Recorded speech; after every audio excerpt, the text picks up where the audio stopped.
नमस्कार, स्वागत है आप सभी का एक बार फिर इंडिया ज्ञान न्यूज पर। तो आज 1 जून 2020 सोमवार का दिन हो चुका है। जी हां, लॉकडाउन से जुड़ी कुछ बेहद बड़ी और अहम खबरें निकल के आ रही है, जानेंगे सब कुछ विस्तार से। लेकिन इससे पहले अगर आप चाहते हो कि दुनिया में फैले इस चीनी बीमारी से छुटकारा पाए तो वीडियो को लाइक जरूर करें, और अगर आप चैनल पर नए हैं तो चैनल को सब्सक्राइब करें और वीडियो को अंत तक जरूर देखें। तो आइए देखते हैं आज की पहली बड़ी खबर।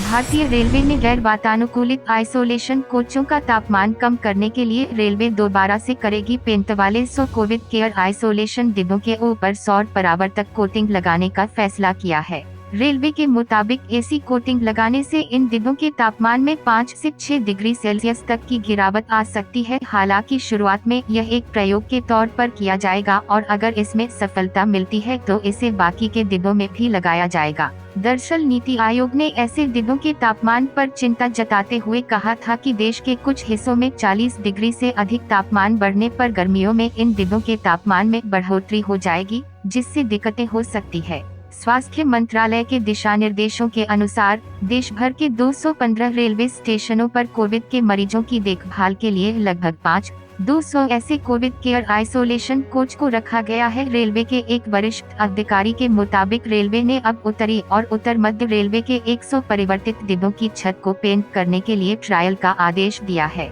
यूपी सरकार ने अनलॉक 1 के लिए दिशा निर्देश जारी कर दिए हैं। सोमवार सुबह 8 बजे से प्रदेश में बस सेवा शुरू की जाएगी। बस में यात्रियों की थर्मल स्क्रीनिंग होगी और सभी का मास्क पहनना जरूरी होगा। मुख्य सचिव गृह अवनीश कुमार अवस्थी ने प्रेस कॉन्फ्रेंस में बताया कि बसों को सैनिटाइज किया जाएगा। बसों में जितनी सीटें होंगी उतने यात्री बैठ सकेंगे। इसके साथ ही ऑटो में भी कुल क्षमता के मुताबिक सवारियां बैठ सकेंगी। इसके अलावा बाइक पर भी एक साथ 2 लोग बैठ सकेंगे। दिशा निर्देश जारी होने के बाद उत्तर प्रदेश राज्य परिवहन निगम के प्रबंध निदेशक राजशेखर ने ट्वीट कर कहा कि परिवहन निगम 1 जून प्रातः 8 बजे से प्रदेश के अंदर समस्त प्रकार के अंतरजनपदीय बस सेवाएं पुनः प्रारंभ करेगा।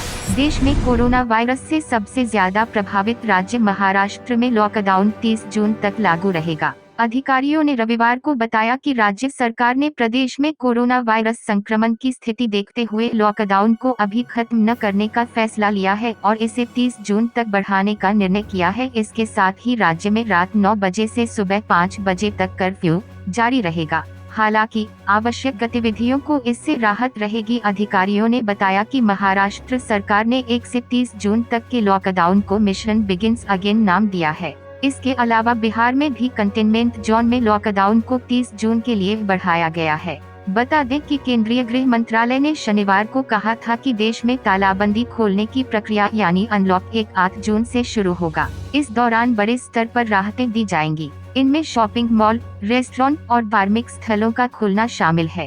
देशव्यापी लॉकडाउन के 5वें चरण की शुरुआत 1 जून से हो रही है। वहीं भारतीय रेलवे भी इस दिन से 200 विशेष ट्रेनों का परिचालन करेगी। इस बाबत रेलवे ने रविवार को बताया कि 30 जून तक के लिए करीब 26 लाख यात्रियों ने विशेष ट्रेनों के लिए बुकिंग करवाई है। वहीं 1 जून को 1.45 लाख से अधिक लोग यात्रा करेंगे। हालांकि कोरोना के खतरे को देखते हुए इस बार रेलवे ने यात्रियों के लिए कई अहम दिशा निर्देश भी जारी किए हैं। कंफर्म टिकट या आरएसी टिकट वाले यात्री ही स्टेशन के अंदर जा पाएंगे और ट्रेन में बैठ पाएंगे। इन सभी यात्रियों को यात्रा से 90 मिनट पहले स्टेशन पर पहुंचना होगा। इतना ही नहीं, सभी यात्रियों की अनिवार्य रूप से जांच की जाएगी और सिर्फ उन्हीं यात्रियों को सफर करने की अनुमति होगी जिनमें कोरोना के कोई लक्षण नहीं होंगे। झारखंड के पश्चिमी सिंहभूम जिले के कराईकेला थाना क्षेत्र में नक्सलियों और सुरक्षा बलों के बीच मुठभेड़ में एक पुलिस कांस्टेबल और 2 आम नागरिकों की जान चली गई। बताया जा रहा है कि मुठभेड़ उस वक्त हुई जब जिला पुलिस और सीआरपीएफ की संयुक्त टीम सर्च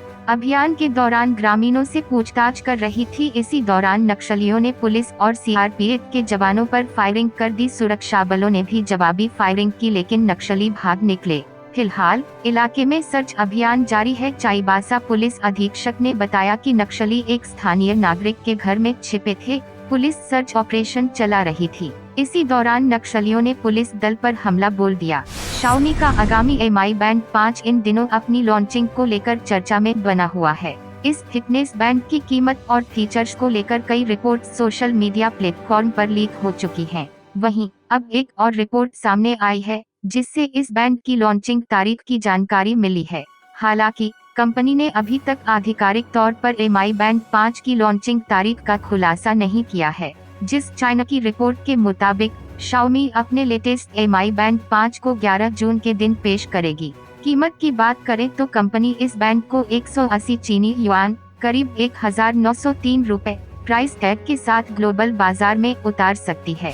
उत्तराखंड के कैबिनेट मंत्री सतपाल महाराज समेत उनके परिवार और स्टाफ के 23 सदस्य कोरोना पॉजिटिव पाए गए हैं। बेटे, बहुएं और 5 साल के पोते में भी कोरोना संक्रमण की पुष्टि हुई है, जबकि बड़े बेटे का सैंपल दोबारा जांच के लिए भेजा जा रहा है। महाराज के परिवार के सदस्यों समेत उनके आवास में काम करने वाले 41 लोगों के सैंपल जांच के लिए भेजे गए थे। शनिवार को उत्तराखंड के पर्यटन एवं संस्कृति मंत्री सतपाल महाराज की पत्नी पूर्व मंत्री अमृता रावत कोरोना पॉजिटिव पाई गई थी। इसके बाद स्वास्थ्य विभाग की टीम ने महाराज और उनके परिवार के सभी सदस्यों के साथ ही आवास में काम करने वाले कर्मचारियों के सैंपल जांच के लिए भेजे थे। भारतीय दूरसंचार नियामक प्राधिकरण यानी ट्राई ने रविवार को मोबाइल फोन के लिए 11 अंकों की नंबरिंग योजना की सिफारिश को अस्वीकार कर दिया है। इससे पहले कई मीडिया रिपोर्ट्स सामने आई थी, जिनमें कहा गया था कि ट्राई ने 10 अंकों की नंबरिंग योजना को 11 तक विस्तारित करने का सुझाव दिया था। इसके अलावा लैंडलाइन से मोबाइल नंबर पर फोन करने से पहले 0 लगाने की मांग भी की थी। ट्राई ने ट्वीट करते हुए कहा है कि हमने नई 11 अंकों वाली योजना को अस्वीकार कर दिया है। देश में यूजर्स को 10 अंकों वाले मोबाइल नंबर मिलते रहेंगे। इससे पहले कई मीडिया संस्थानों की रिपोर्ट सामने आई थी, जिनमें कहा गया था ट्राई ने मोबाइल सेवाओं के लिए 11 अंकों की नंबरिंग योजना की सिफारिश की थी। 1 जून 2020 यानी आज से भारत में कई बड़े बदलाव होने जा रहे हैं। इन बदलावों का आपकी जिंदगी पर सीधा असर पड़ेगा। इन नए नियमों से जहां एक ओर आपको राहत मिलेगी, वहीं अगर आपने कुछ बातों का ध्यान नहीं रखा तो आपको आर्थिक नुकसान भी हो सकता है। इनमें railway, airlines, gas cylinder, petrol diesel के दाम, राशन कार्ड आदि शामिल है। आइए जानते हैं इन महत्वपूर्ण बदलावों के बारे में। आज से देश के गरीबों तक राहत पहुंचाने के लिए एक देश, एक राशन कार्ड लागू होने जा रहा है। इसकी शुरुआत 20 राज्यों और केंद्र शासित प्रदेशों से होगी। इसके तहत राशन कार्ड का लाभ देश के किसी भी कोने में उठाया जा सकेगा। मोदी सरकार की इस योजना से 67 करोड़ लोगों को फायदा मिलेगा।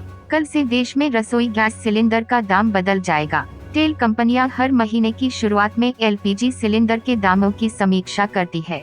हर राज्य में टैक्स अलग अलग होता है और इसके हिसाब से एलपीजी के दामों में अंतर होता है। यानी अगर आज इसकी कीमत में इजाफा हुआ तो आपको ज्यादा पैसे चुकाने होंगे। मई में 19 किलोग्राम और 14.2 किलोग्राम वाले गैर सब्सिडी एलपीजी सिलेंडर के दाम सस्ते हुए थे। कई राज्यों ने पिछले दिनों वैट बढ़ाकर फ्यूल महंगा कर दिया। अब मिजोरम सरकार ने 1 जून से राज्य में पेट्रोल पर 2.5% और डीजल पर 5% की दर से वैट बढ़ाए जाने का ऐलान किया है, जिससे राज्य में पेट्रोल और डीजल की कीमतों में बढ़ोतरी होगी। इसके अतिरिक्त जम्मू कश्मीर ने भी कीमत में बढ़ोतरी का ऐलान किया है। जम्मू कश्मीर में 1 जून से पेट्रोल की कीमत में 2 रुपए और डीजल की कीमत में 1 रुपए की वृद्धि की गई है। लॉकडाउन में हुए घाटे को पाटने के लिए तेल विपणन कंपनियां जून में पेट्रोल डीजल के बढ़ा सकती हैं। कंपनियां अगले महीने से कीमतों में रोजाना बदलाव की व्यवस्था को दोबारा बहाल करने की भी तैयारी में हैं। लॉकडाउन में कम बिक्री के साथ सरकारों ने भी टैक्स बढ़ा दिया, जिससे लागत और बिक्री में काफी अंतर आ गया है। किफायती विमानन सेवाएं देने वाली कंपनी गो एयर 1 जून से घरेलू परिचालन शुरू करेगी। अन्य कंपनियां 25 मई से इसकी शुरुआत कर चुकी हैं, लेकिन परिचालन और नियामक से जुड़ी कुछ दिक्कतों के कारण गो एयर को देरी हुई। नागरिक उड्डयन राज्य मंत्री हरदीप सिंह पुरी ने ट्विटर पर कहा था कि सभी हितधारकों के लिए व्यापक मानक संचालन प्रक्रिया के तहत 25 मई से विमानन कंपनियों को घरेलू परिचालन की अनुमति दी गई है।